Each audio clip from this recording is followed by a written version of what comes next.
Buenas noches, comunidad parroquial. Bienvenidos a Encuentros, un espacio que la parroquia de Nuestra Señora de los Dolores de la América ha destinado para que compartamos temas que tocan con nuestra realidad de seres humanos, pero además también con una perspectiva y una mirada desde el elemento cristiano.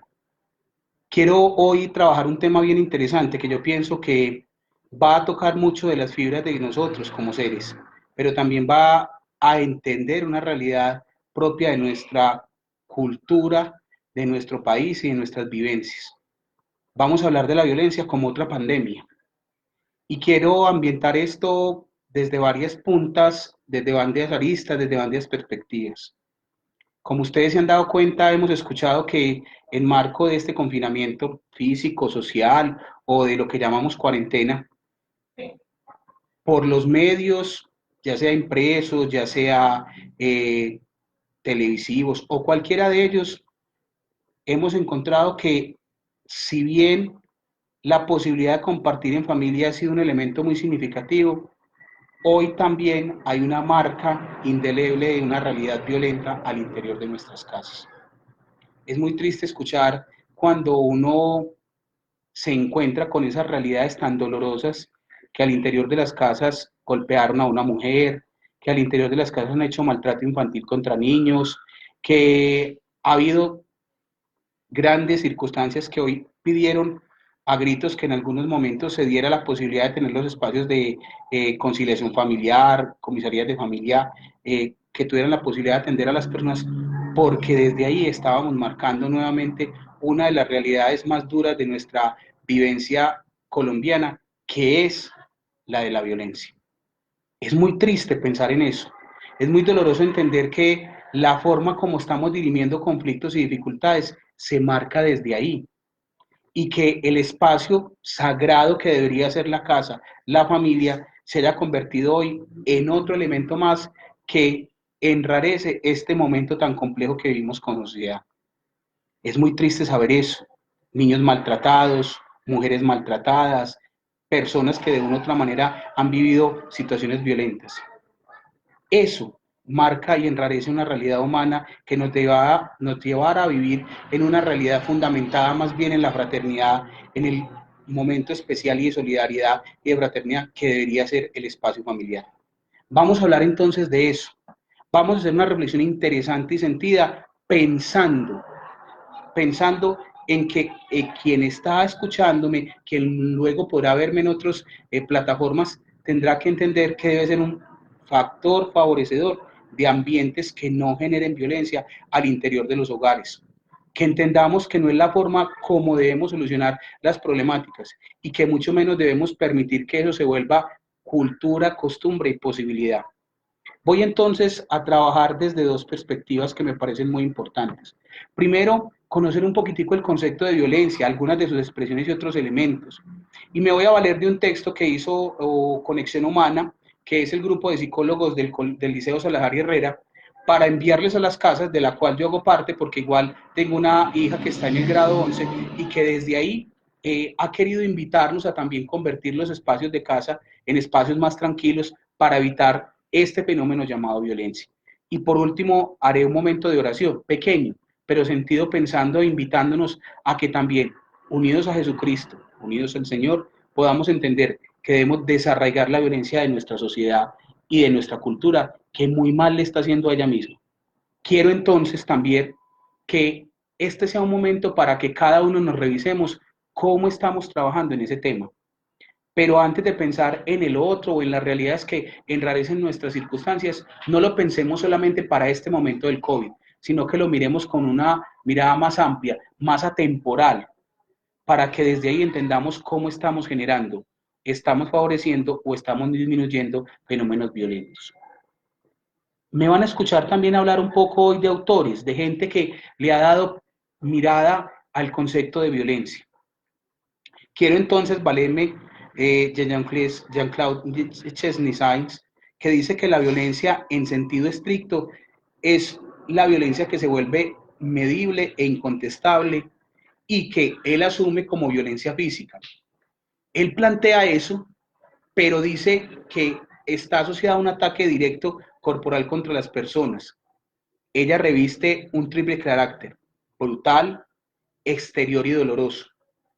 Y cuando Jean-Claude plantea eso, está mostrando tres características de esa realidad física, pero ahorita vamos a ver con otras violencias que se generan.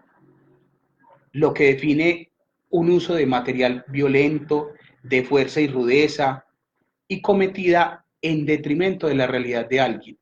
Y me quiero parar en varias palabras. Al principio estos autores nos están mostrando que la violencia desde esa perspectiva puede ser física, pero vamos a ir entendiendo cómo otros autores nos van a dar un sentido más amplio de ese fenómeno violento. Y que lo que estamos haciendo cuando asumimos conductas violentas es el detrimento de otro ser humano. Pensemos nosotros si en algún momento hemos levantado la mano contra alguien, en algún momento nos hemos visto enmarcados en una riña o una confrontación y hemos llegado a eso que la gente llama se fueron a las manos. ¿Cuántas de esas circunstancias nos han llevado a pensar de una mirada muy diferente? Porque con lo que dice Jean-Claude se queda solamente en el concepto de lo físico.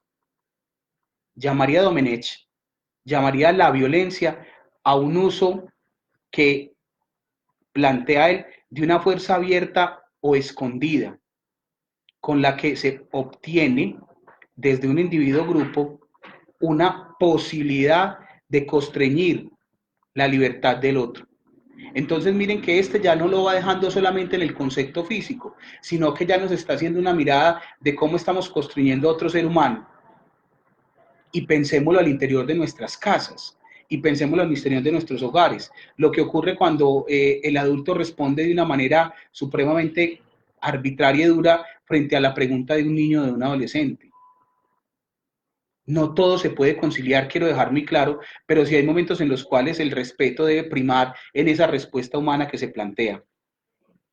Tomás Plat habla que hay al menos 7 acepciones del término violencia, dentro de las cuales él menciona que una es la fuerza empleada para causar daño. Fuerza empleada para causar daño. Entonces Jean-Claude se quedó primero pensando en la perspectiva física, luego Domenech ha sido capaz de plantear una fuerza que va en detrimento de otro, pero Plat, se va un poco más grande y dice que es esa fuerza empleada para causar daño. Pensemos y reflexionemos cuántos de nuestras acciones están marcadas por esas realidades. ¿Cuántas de nuestras acciones de una u otra manera van ayudando a que primero desde lo físico, luego desde posibilitar y limitar al ser humano y por último generemos daño, estamos generando violencia? Pensemos también un poco en esas tres invitaciones que nos hacen estos teóricos, a que no pensemos la violencia solo desde la perspectiva de que yo le levanto la mano a alguien, golpeo a alguien, sino que también estoy encauzando acciones que lo van minando como ser humano y lo van apocando como tal. O también cuando uso una fuerza para dañar a otro ser humano, ya sea de palabra, ya sea de acto, ya sea de posibilidad, ya sea de limitación.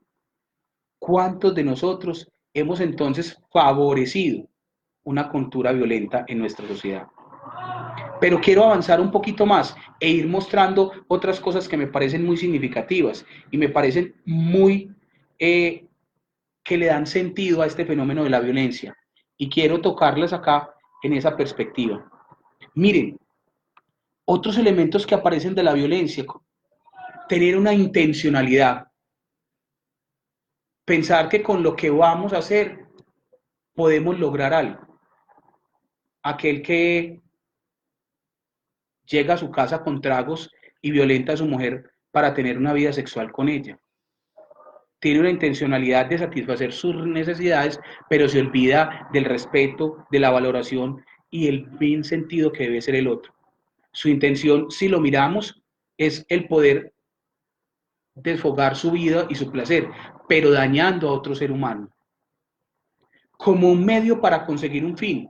Y hemos escuchado y hemos oído acuñar que esa es la frase que más se le aplica a teóricos que dicen que es algo del príncipe de Maquiavelo. No, no, no, no. Quitemos esa perspectiva. Seguro que cuando se escribió el texto y seguro que Maquiavelo en ningún momento quiso plantearlo como tal, pero pensando en los medios para conseguir un fin. Miren lo que ocurre cuando una persona saca su celular en la calle. está haciendo una llamada, recibiendo un mensaje, y otro ser humano quiere obtenerlo a la fuerza y se lo quita. El fin de quien estaba utilizando su celular era poder manejar la comunicación, hablar con alguien y compartir. Pero el fin de quien estaba del otro lado era poderle quitar algo que él tenía como pertenencia. Hemos oído tanto aquí en Bogotá y en otras ciudades como por un celular una persona termina perdiendo su vida de una manera violenta, porque el otro no fue capaz de dimensionar el impacto negativo que traería ese acto violento. También la temporalidad.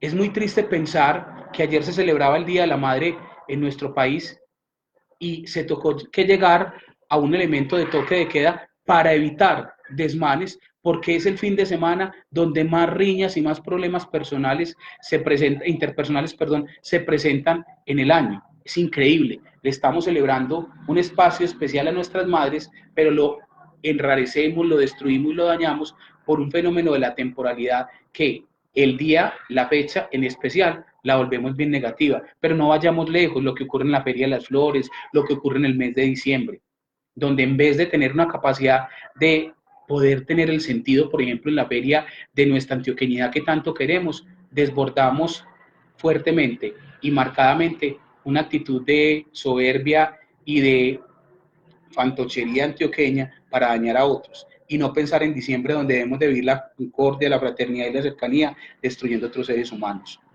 También cuando invisibilizamos, que eso ocurre mucho en las vivencias de pareja, y ahí quiero centrarme un poco en ese elemento. Aquel que va volviendo paisaje su vida de pareja con el otro. Esa es otra forma muy sutil, muy suave de ir generando violencias. Es doloroso y triste entender y saber que desde ahí se hace muchísimo daño. O aquel que después de invisibilizar, visibiliza para hacer un comentario desobligante y destructor del ser humano. Los que invisibilizan a los niños, los que invisibilizan a los mayores, que los dejamos arrinconados en la última pieza de una casa, o que de la única forma que solucionamos la problemática es que él vive mejor en un hogar geriátrico y desde allí podrá tener la solución, pero nunca más volvemos a visitarlos. Han sido y serán violentados. ¿Por qué? Porque han sido desarraigados, porque han sido capaces de vivir la experiencia de comunidad, pero han sido arrancados, en el caso de los adultos mayores. En el caso, por ejemplo, de los niños, cuando no los escuchamos, lo que están diciendo, lo que nos quieren decir, porque ¿qué es importante que diga un niño? Ahí estamos generando otras formas de violencia que son altamente destructivas y dañinas y que lo que hacen es ir arraigando comportamientos igual de negativos frente a otros seres humanos. También quiero hacerle mucha fuerza a que la violencia es ahistórica. Nuestra perspectiva es no pensar que porque somos colombianos esto ha sido una marca desde los años 50. No, el ser humano por excelencia ha sido un hombre capaz de responder desde muy buenas perspectivas o marcada por el fenómeno violento. Todas nuestras grandes gestas, de las cuales nos llenamos la fuerza y la alegría de haberlas sostenido, han sido enmarcadas también en esa perspectiva. Y es muy doloroso también que en nombre de muchas cosas que son buenas, hemos levantado las banderas y las armas para responder en esa perspectiva, que tiene causalidades no visibles. Vamos a pensar cómo de una u otra manera una persona que no tiene unos buenos recursos acude a fenómenos violentos para obtener la posibilidad de obtenerlos. Es demasiado triste que para mejorar su condición desmejore y delegitime la condición de otra persona. Entonces, no tengo yo la posibilidad de tener un buen celular, no tengo yo la posibilidad de tener una cosa, pues lo obtengo mediante actos violentos. Ahí esas causas que de una u otra manera son la desigualdad social, las problemáticas económicas, los otros elementos que no vemos son los que de manera invisible se convierten visibles en ese daño. La dominación creada social o históricamente en diversos ámbitos, el político, el racial, el patriarcal, que luego lo trabajaré con otros teóricos. Allí hay otro elemento muy importante, porque desde lo social, desde lo político, desde lo histórico, hemos generado muchísimas perspectivas de violencia. Es triste cuando oímos con chistes un poco desobligados, como dicen, ah, ahí viene ese negro, ¿qué hay detrás de eso? Y no pensar solamente en eso, lo que hacemos para descalificar y para señalar a personas que tienen una condición o una orientación sexual diferente.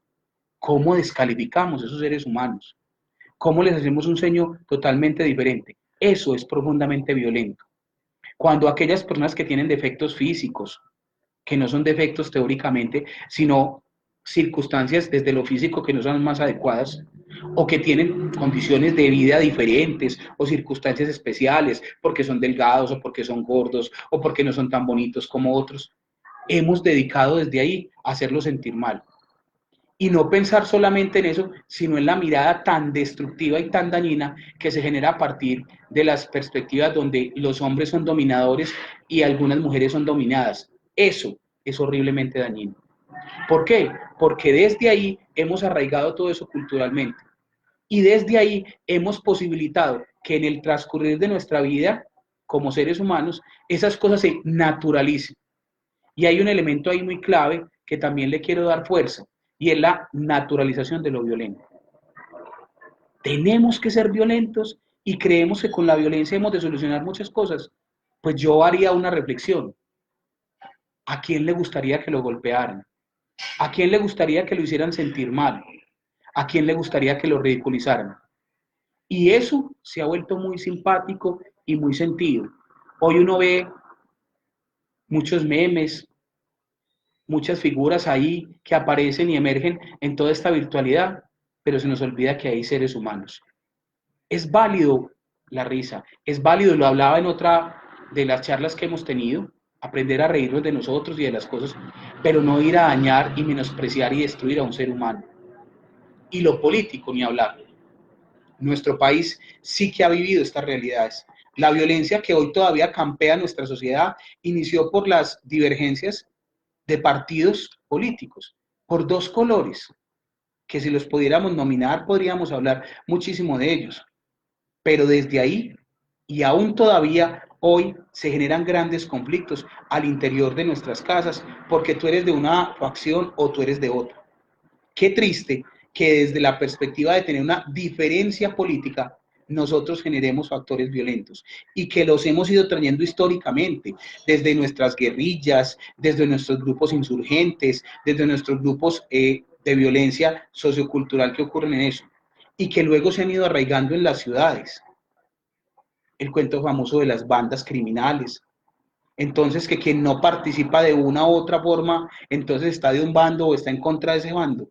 Ahí estamos todavía legitimando esas posibilidades que nacieron en lo histórico de lo político, pero que se han ido caminando en nuestro transcurrir social y verdadero para dañar a esos seres humanos.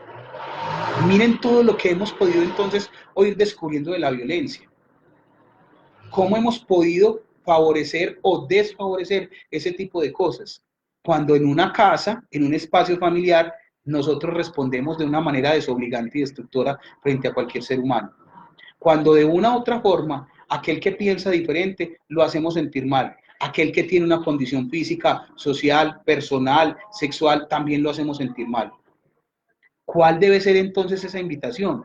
A no naturalizar esas perspectivas que hay, que esos elementos de una u otra manera destruyen a esos seres humanos que están presentes ahí.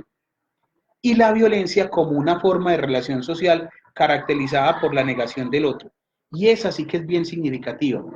Y ahí me quiero quedar unos momentos hablando.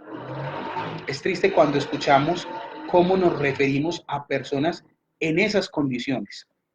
Gamín, desechable, o aquel que tiene una condición no tan adecuada ni tan favorecida desde la perspectiva de limpieza en lo físico, decimos, ah, qué horror esa gente, gas. Ahí estamos siendo violentos. Qué interesante que pensáramos que a esas personas se debería mirar con otros ojos y con otras perspectivas. Es muy triste saber cuando los golpean, los maltratan, los ridiculizan, porque desde ahí estamos generando otro fenómeno en el relacionamiento. Los hemos invisibilizado, los hemos aniquilado como personas y les hemos quitado uno de los elementos más significativos que una persona, desde la perspectiva que quiera, no religiosa, pero sí desde la humana, se pierde, que es la dignidad humana. Ahí hemos también permitido que esa violencia crezca, se dimensione aún más y favorezca acciones totalmente descalificadoras para los seres humanos. Qué triste que con esas frases que ahora te planteaba hayan sido elementos que nos permitan a unos y otros favorecer comportamientos y conductas violentas. Quiero repetirlas: la intencionalidad como medio para conseguir algo, el fenómeno temporal, o sea, en los tiempos que van ocurriendo, la invisibilización, el fenómeno histórico de la misma, creemos que eso es una cosa que pasa ahora, no, eso ha pasado todos los tiempos, las causas que no son visibles, la dominación creada desde lo social históricamente en los ámbitos político, racial y patriarcal, y la violencia como una forma de relación social caracterizada por la negación del otro. Quiero adentrarme en tres conceptos que teóricos hoy han le dado muchísima fuerza y que han sido, digámoslo, animadores de esos conceptos, porque no deberíamos hablar de violencia, sino de violencias. Y es la violencia cultural, cuyos aspectos ideológicos y representacionales se justifican y enaltecen la violencia de alguna forma, como el racismo, el sexismo, la xenofobia. Miren esas palabras: racismo, sexismo y xenofobia, hoy tan marcadas en nuestra sociedad por aquellos que de una u otra manera vivencian realidades como no ser propios de nuestra tierra. Hoy nuestro país, aún en la pandemia, está viviendo la proliferación de personas del país vecino, que tiene grandes problemas, que sería otro tema para hablar. Pero cómo nosotros nos hemos dedicado a, con palabras despectivas, con actitudes despectivas, a generar violencia contra ellos. Quiero hacer un poquito de esa historicidad que ahorita les hablaba y reconocer: en los años 90 ellos nos acogieron allá, porque aquí los fenómenos violentos estaban muy claramente arraigados, estaban muy disparados y mucha gente se fue de aquí en huida para ese país. Qué triste que desde ahí, de una actitud xenofóbica, pero no solamente pensemos así. Miren lo que está ocurriendo con un país como los Estados Unidos, que define construir un muro para que la gente no entre. Pero no solamente el muro físico, sino el muro simbólico. Y cómo ondanadas de gente se han ido desde Centroamérica para bregar a salir, a tener ese sueño americano. Y los líderes de allá lo que se dedican es a quitar las posibilidades, los recursos para esas personas que no son nacidas allá.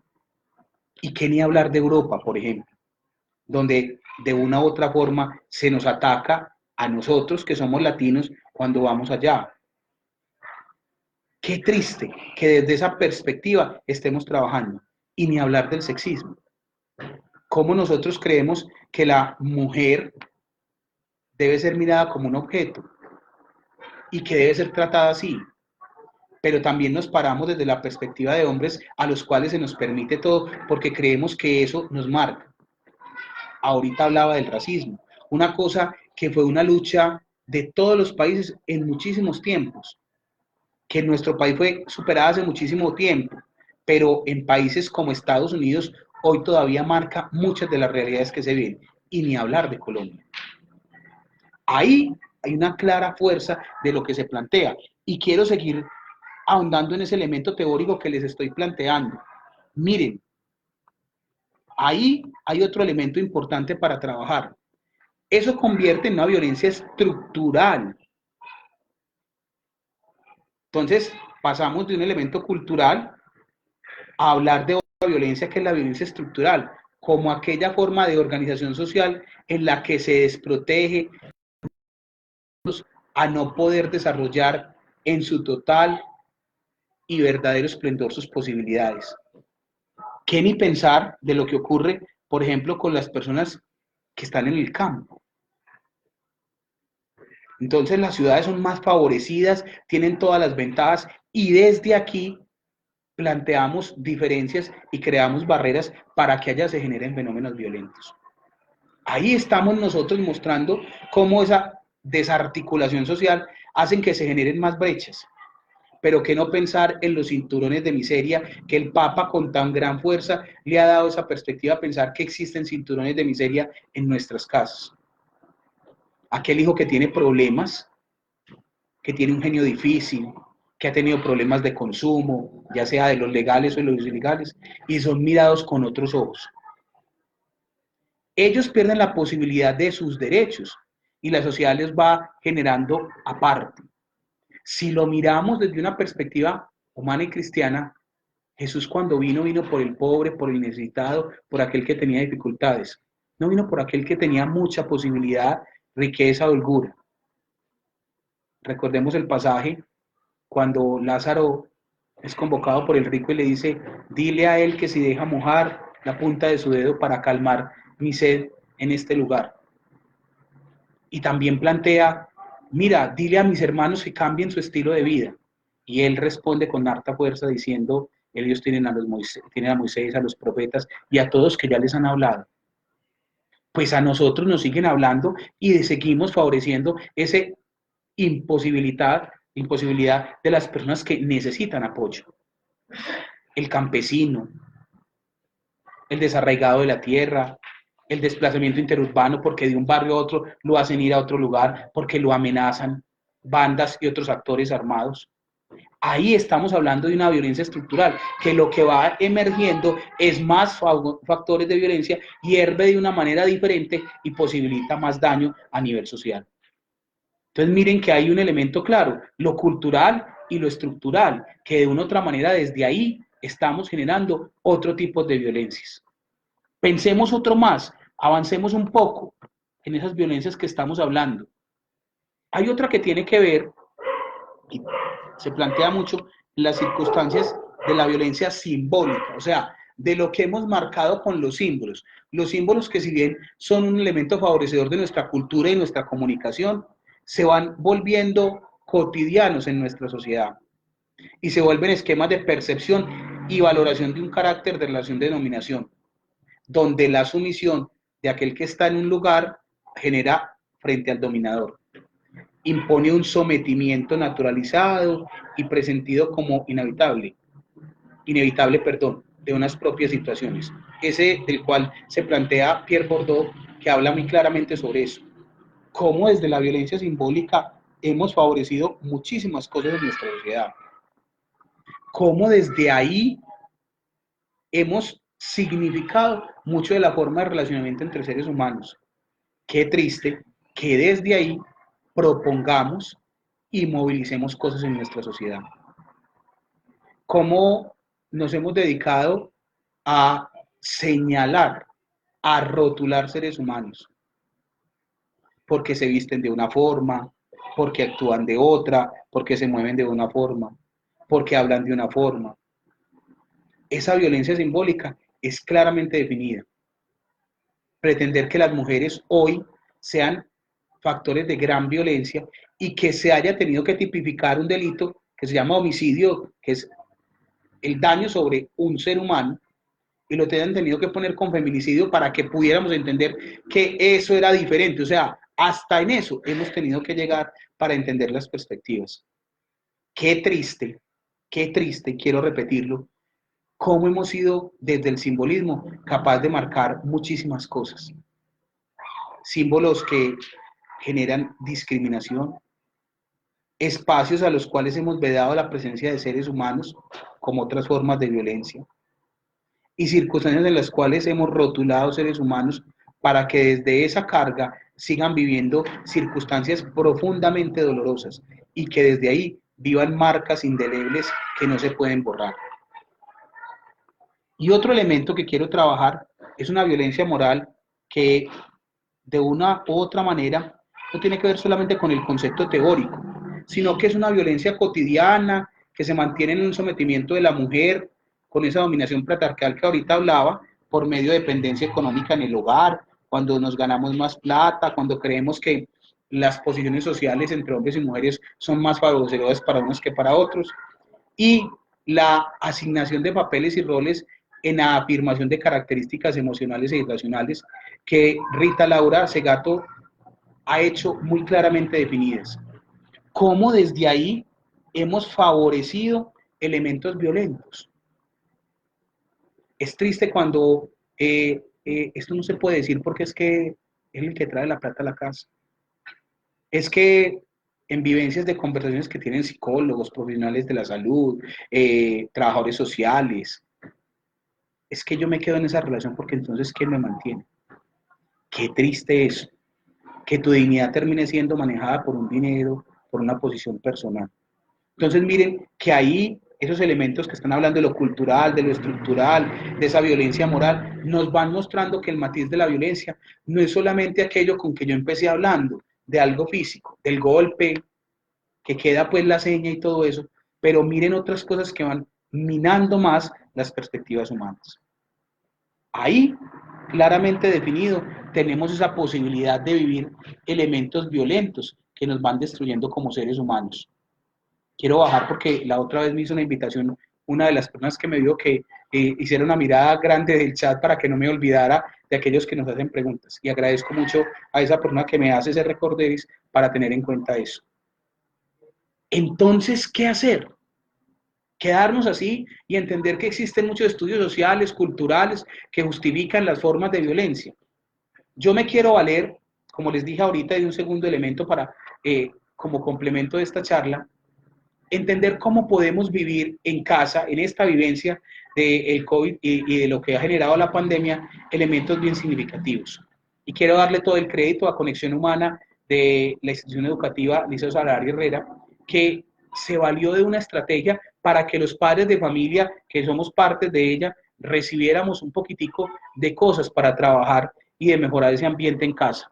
Quiero darle muchísima fuerza a eso y agradecerles a ellos y darles todo el crédito porque es desde ellos los que nos están planteando cosas para trabajar.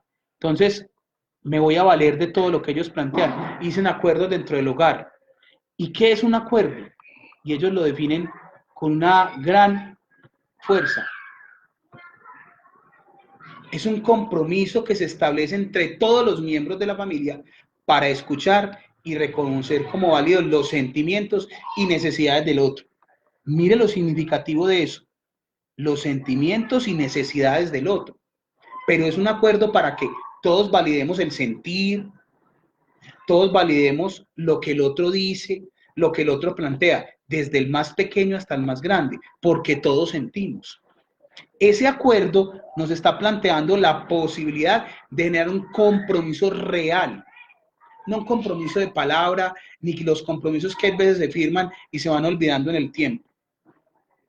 Así como buscar entre todos constituir una manera de apoyarse y establecer rutinas, responsabilidades, respetar los gustos individuales que también beneficien al conjunto. Miren lo importante, el establecimiento de rutinas, de formas de relacionarnos para entender las cosas. Y ahí me voy a valer de ejemplos muy significativos. En una casa, por ejemplo, donde hay un baño, por ejemplo, establecer turnos. Y no es porque Julano es el más grande o el más importante o el que más aporta, porque entonces nos iríamos al cuento de las violencias que nos planteaba Segato en el cuento de las circunstancias, de aquel que, dependiendo de la posición o de lo que aporte, tiene más recursos y más posibilidades para acceder a las cosas. No, de pronto aquel que necesite más porque tiene que ir a trabajar, porque ya se han ido han generado apertura a diferentes elementos del espacio productivo para ir haciendo inserción lenta pero segura de lo que se está buscando, ese tendría prelación. O el niño que tiene que estudiar temprano, porque ahí va a tener la posibilidad de desarrollarse. Qué interesante que entendamos que ese compromiso es una manera de enaltecer nuestra palabra y de disminuir factores que desequilibren las realidades. También quiero dejar que el conflicto no es una cosa que se deba negar, pero que sí se debe tramitar, siendo responsable y respetuoso por las diferencias individuales que cada uno marca. Ahí hay un elemento muy claro para trabajar en esa perspectiva. ¿Cómo hablar de acuerdos en casa? Lo primero es que estos acuerdos no están hechos porque hoy estamos juntos. Los acuerdos deben ser una cosa que permanezca en el tiempo, para que desde ahí se respete. Si quedamos de ayudar a la mamá para que ella no tenga toda la carga de la responsabilidad del hogar, pues ser muy claro en eso. Porque es que ese acuerdo no está hecho porque hoy estamos juntos y mañana, cuando todo esto pase, volvamos a la cotidianidad. Y ahí tenemos la esclava, palabra que me parece durísima y que lo aplicamos con otra muy dura, sirvienta, empleada. No. Y si la posibilidad nos da que esas personas que nos ayudan en la casa vuelvan, pues valoremos mucho y demos la significancia de lo que hacen. Ahí hay un claro elemento fundamental de que estos acuerdos no están hechos para la pandemia ni para el COVID, están hechos para la vida cotidiana del sentir familiar y del vivir familiar.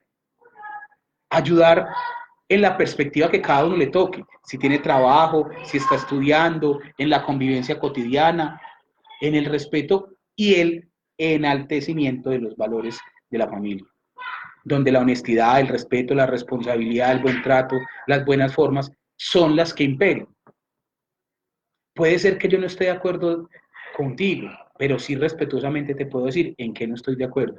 Y puede ser que no lleguemos a un acuerdo, pero en esa divergencia vamos a entendernos y respetarnos. Qué importante es para que esos elementos compromisarios nos lleven a tener un bienestar en la casa. Establecimiento de límites con pautas de comunicación y desarrollo de actividades básicas en el hogar. Y ojo lo del establecimiento de límites. Los límites es para que todos los cumplamos.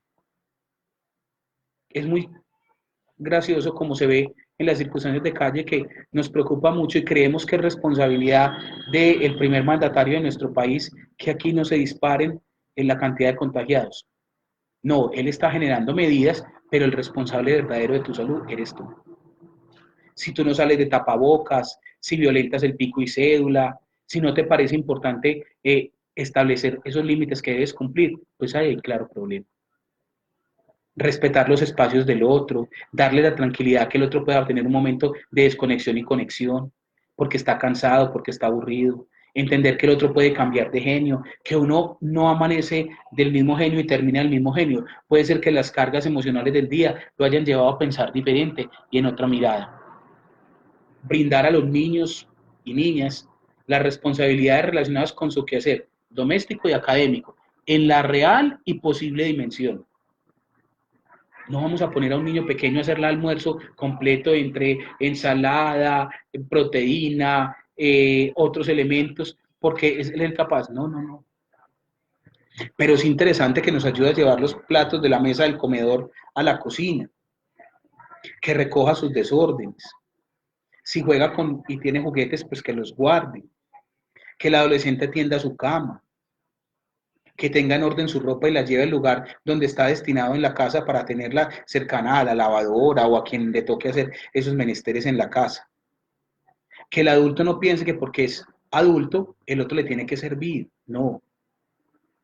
Corresponsablemente trabajando para que todos estén bien, en las reales y posibles dimensiones. Entonces, establecer turnos para las cosas. Hoy la responsabilidad de lavar los trastes es de uno, mañana es de otro. Hoy aquí yo puedo ayudar más, en esta no tengo tantas habilidades, involucrarlos, por ejemplo, en la elaboración y cocción de los alimentos. Entonces, tú me puedes, por ejemplo, ayudar a pelar algo, pero no tiene que ser manipulando objetos que te puedan poner en peligro, pero sí ayudando en ese tipo de perspectivas.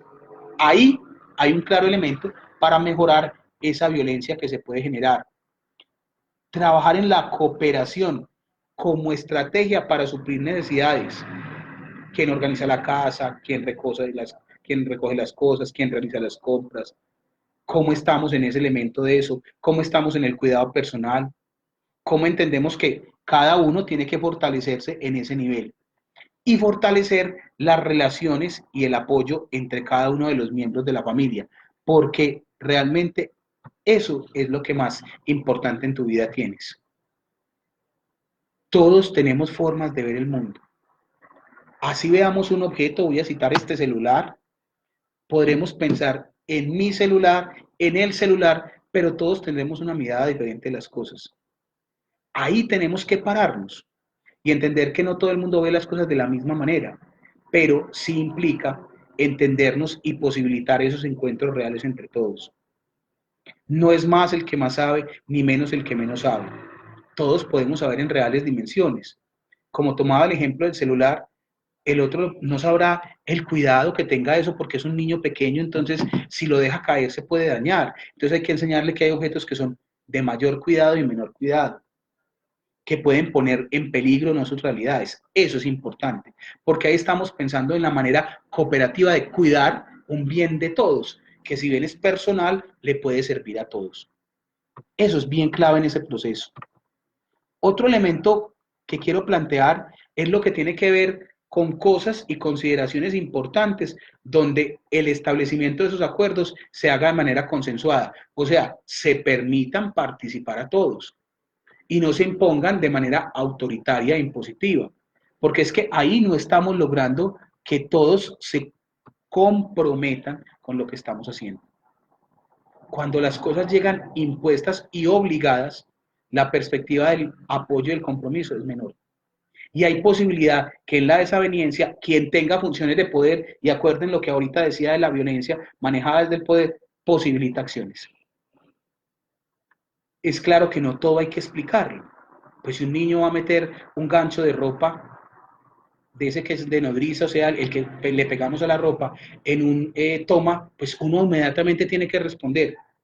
No se va a poner a darle una clase física para que el niño entienda que la conductividad de un medio como el gancho, el que le va a permitir que no se termine electrocutando. No, no, no, eso sobra. Pero sí hay que responder en algunos momentos, explicar claramente las cosas. El por qué no se puede quedarse hasta tan tarde viendo televisión, el por qué tiene una responsabilidad el otro día, porque hay que respetar el sueño de otros, porque es que hay que trabajar en la posibilidad de no comerse todas las cosas de una vez, porque si somos seis, hay seis paqueticos, no es dejar a uno sin paquetico, por citar ejemplos. Eso es bien significativo en lo que estamos viendo, porque con eso determinamos la posibilidad de que se decrementen las posibilidades de violencia. Entender que los acuerdos se deben de cumplir entre todos y con todos. No es que, y ocurren muchas veces, que vamos a pensar en que vamos a dar la carne, pero la carne más grande es para el adulto, así como yo un poco acuerpadito, que necesita comer menos. No, en función de equidad. Porque es que no es quien más necesite o quien menos necesite, es la posibilidad de entender que desde ahí estamos generando actos violentos y que no estamos cuidando la salud del otro, por ejemplo. Bien significativo eso, porque en esa perspectiva podremos entender eso. Evitar a toda costa la violencia física, a toda costa. Y por eso cuando arrancaba hablando, el fenómeno de lo físico era lo con que se conectaba el primer esbozo de violencia. Las cosas no se solucionan violentamente. Y ahí sí quiero ser fuerte y, digámoslo, incisivo en este término. No es pelando, y me van a perdonar y pensarán que los psicólogos somos enemigos de eso. No. De pronto una nalgada en algún momento uno se la haya ganado, pero no como otras circunstancias que hemos oído donde destruyen la dignidad de un ser humano. Porque un niño se equivoca, le ponen la mano en un fogón prendido al rojo vivo.